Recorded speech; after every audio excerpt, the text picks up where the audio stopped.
ఇప్పుడు ఎలా అండి?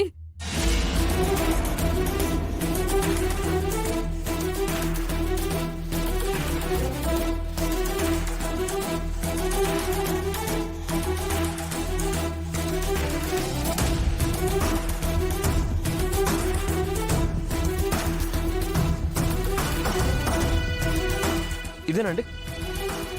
అవునండి, ఇదే.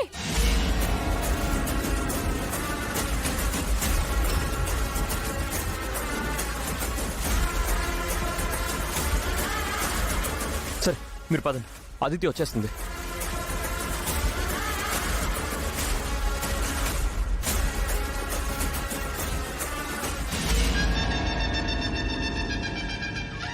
అయ్యో, అదితి వచ్చేస్తుందండి.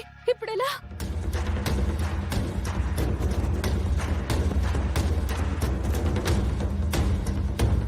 ఇవ్వండి ఇవ్వండి, ఇలా రండి.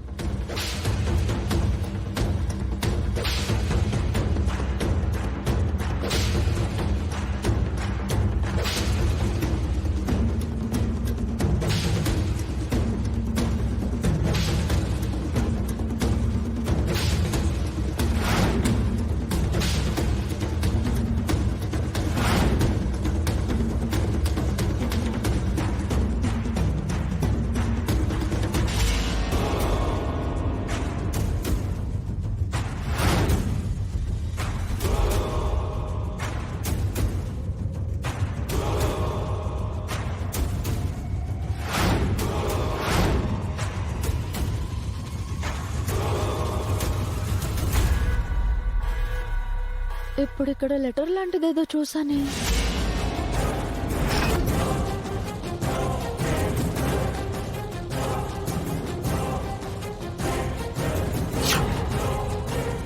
షిట్, ఇప్పుడే పవర్ పోవాలా?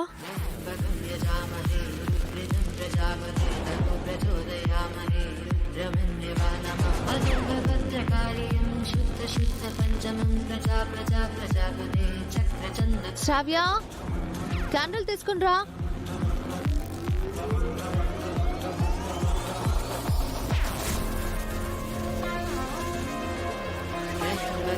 అదితిని తినడానికి రమ్మని చెప్పు.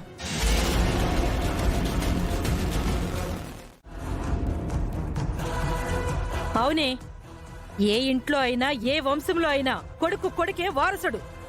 గౌతమ్కు పుట్టబోయే నా ముని మనవడే ఈ ఇంటి వారసుడు. వాడికి మాత్రమే ఆ అర్హత ఉంది, అంతే. అహల్య గారి కడుపులో ఉన్నది ఇంద్ర బిడ్డ అని తెలిసిన రోజు నాన్నమ్మ ఏమంటుందో. ఇక చాలా ఆపమ్మా. కార్తిక్, అవంతిక, రండి భోంచేద్దాం. మీరు తినండి. నానమ్మ మాటలతో మా కడుపు నిండిపోయింది. రే బుద్ధిలేనోడా, అందరితో తిట్టించడానికే పుట్టావురా నువ్వు. అయ్యో అంటుగాడుదా, అసలు ఎప్పుడు ఏం చెయ్యాలో నీకేం తెలీదా? హాల్లో హాల్లో హాల్లో అందరూ తిరుగుతారా, నీకు తెలీదా? ఆగమ్మా. ఏంటక్క బుజ్జిని కొట్టకు. రే, నా కొడుకు నా ఇష్టం రా. నేను కొడతాను, తిడతాను, నీకెందుకు? పెళ్ళాన్ని చూసుకో. ఈ ఇంట్లో అందరికీ ఈవిడగారే ఎక్కువైపోయారు. మాకెవ్వరికి ఇక్కడ విలువ లేదు. రారా, పదండి వెళ్దాం. అక్క రండి. అక్క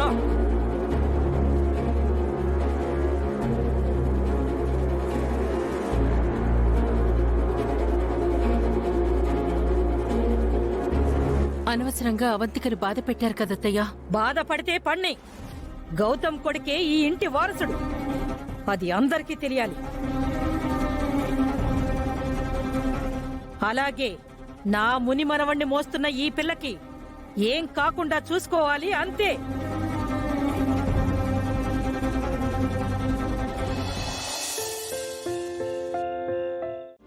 సారీ బుజ్జి, నా వల్ల నువ్వు తిట్లు తిన్నావు. లేదత్తా, నేనే నీకు సారీ చెప్పాలి. జేజీ చెప్పింది నిజం. మా అమ్మకి బదులుగా నువ్వు కింద పడుంటే కడుపులో ఉన్న నా ఫ్రెండ్కి దెబ్బలు తగులుండేవి.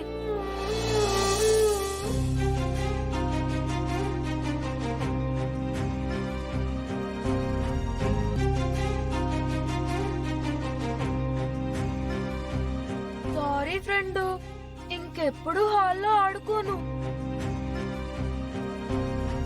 నువ్వు పుట్టాక మనమిద్దరం కలిసి ఇల్లంతా ఆడుకుందాం, ఓకేనా?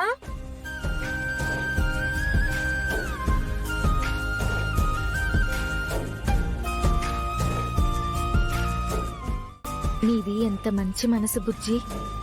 నాకు పుట్టబోయే నీ ఫ్రెండ్ కూడా నీలాగే ఉండాలి. నా ఫ్రెండ్ నాకన్నా మంచివాడవుతాడత్తా, ఎందుకంటే వాడు నీ కొడుకు. నువ్వు చాలా మంచిదానివి.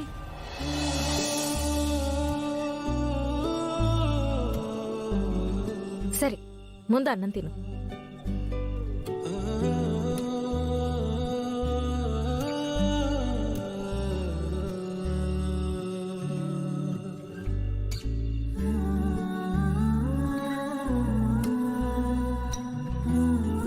అత్తా, మా ఫ్రెండ్ పుట్టాక నువ్వు నన్ను మర్చిపోతావా?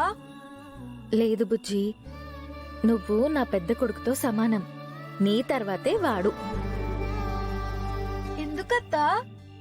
ఎందుకంటే మీ మావయ్య తర్వాత ఈ ఇంట్లో నన్ను అర్థం చేసుకుంది, నాకు ధైర్యం చెప్పి నాకు తోడుగా ఉంది నువ్వే బుజ్జి.